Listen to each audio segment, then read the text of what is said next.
Amanhã é o Dia Mundial das Abelhas. E como seria um mundo sem abelhas? Não seria apenas um mundo menos doce, sem mel, não. Seria um mundo sem maçãs, sem peras, abacates, abóboras, melões, melancias, cerejas, pimentas, chocolate, café. A lista não tem fim. A maior parte dos alimentos cultivados depende da polinização. Só que alguns agrotóxicos usados em lavouras estão matando as abelhas e assim ameaçando o equilíbrio tão importante para todos nós. Olha isso aí, ó. Tudo dentro e agonizando, morrendo, ó. O número de abelhas mortas no Brasil assusta. Ó, toda abelha morta aí, ó.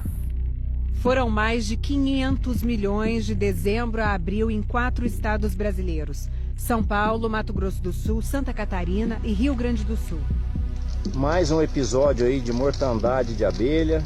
Só no Rio Grande do Sul, 400 milhões de abelhas morreram nos últimos meses. Ó, pra bater na caixa não tem abelha, tudo morta. Os repórteres Alain Severiano e Guacira Merlim mostram agora por que a morte das abelhas é uma ameaça para a humanidade. Produtores e pesquisadores alertam sobre graves prejuízos ambientais e econômicos. Nesse apiário, cada uma dessas colmeias tem cerca de 60 mil abelhas, que produzem 50 quilos de mel por ano.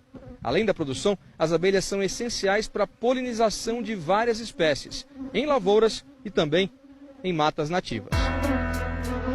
75% dos alimentos cultivados no mundo dependem das abelhas. Quando vai colher o néctar, a abelha leva o pólen de uma parte para outra da flor e também de uma flor para outra. Sem isso, a planta não se reproduz. O agronegócio praticamente depende das abelhas.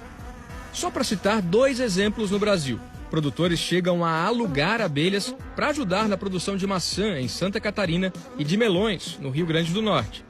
É o homem que está provocando essa mortandade, mais do que nunca vai criar problemas para nós mesmos no futuro. Tem países que eles sofrem muito com um parasita, o anosema, que é um fungo que ataca as abelhas, mas o que mais ataca nossas abelhas, o que mais agride as nossas abelhas são aqui no Brasil os agrotóxicos. Foi o que constataram pesquisadores no interior de São Paulo. Com o apoio de fabricantes de defensivos agrícolas, eles analisaram abelhas mortas de 2015 a 2017. A maioria tinha resíduos de agrotóxicos, usados em plantações de cana e de laranja. Quando uma colônia de abelha é atacada por doença, por pragas, ela leva um tempo razoavelmente grande para morrer, 2, 3, 4, 5 meses. Quando há uma grande quantidade de abelha morta em 24, 48 horas, os sintomas é bem característico de efeitos de agrotóxicos. Este especialista criou um aplicativo que monitora as mortes de abelhas pelo país. Com base nesses dados, cientistas no Rio Grande do Norte recolheram amostras que foram examinadas em laboratório. Concluíram que em 4 anos, em 18 estados, 2 tipos de inseticidas mataram 770 milhões de abelhas. Os neonicotinoides, derivados da nicotina, e o fipronil. Esses agrotóxicos, hoje, eles são um dos mais utilizados na agricultura. O fipronil ele foi detectado em 92% das nossas amostras. O número pode ser maior. Nem a Secretaria da Agricultura constataram traços de veneno em 300.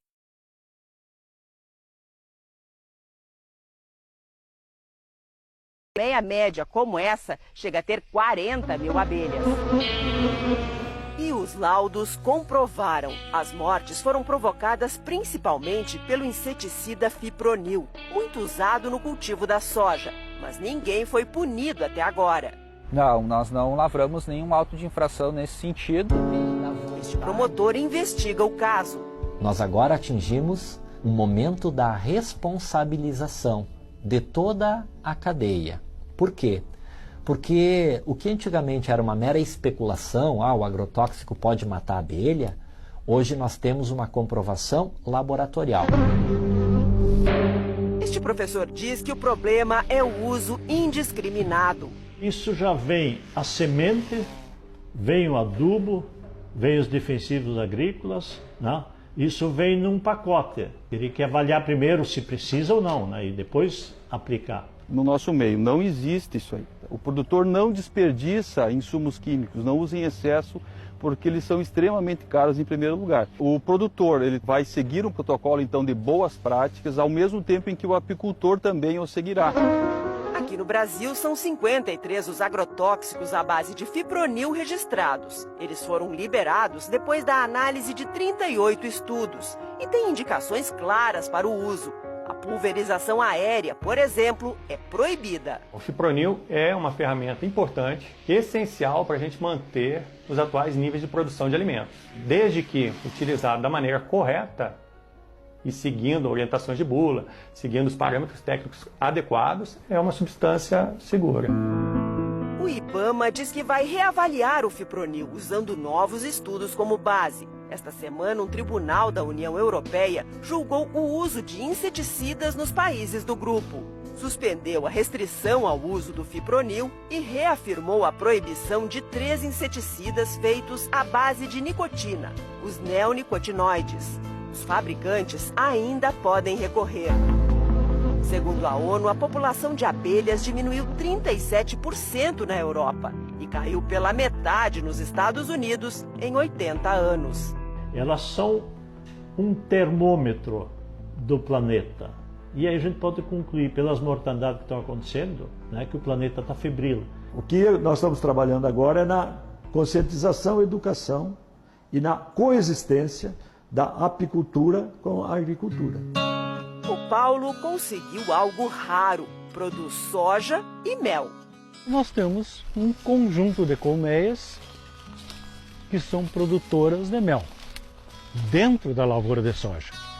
Ele já sofreu com a morte das abelhas e convenceu os vizinhos a não usarem agrotóxicos.